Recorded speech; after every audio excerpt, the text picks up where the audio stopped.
परत नीट आहे का सगळं जाईल. एक कष्ट पाहिजे, दोन प्रयत्न पाहिजे आणि तीन प्रारब्ध पाहिजे आणि चार आई वडिलांचा संतांचा आशीर्वाद पाहिजे. या चारही गोष्टी ह्या पठ्याकडे आल्या म्हणून ही दिवस आहे. एखाद्या पैसाला येत तेव्हा कोट्याधीशही जिवंत आहे,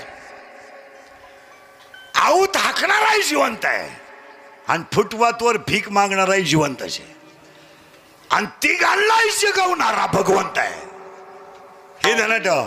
महालातल्यालाही देव जिवंतच होतोय, बंगल्यातल्यालाही देव जिवंतच होतोय आणि फुटपाथवर बाटल्या विकून पोट भरणाऱ्यालाही देव माणसं जिवंत किती आहेत याला किंमत नाही, कष्टानं जिवंत किती आहेत याला किंमत. क्षणोक्षणी सांभाळीता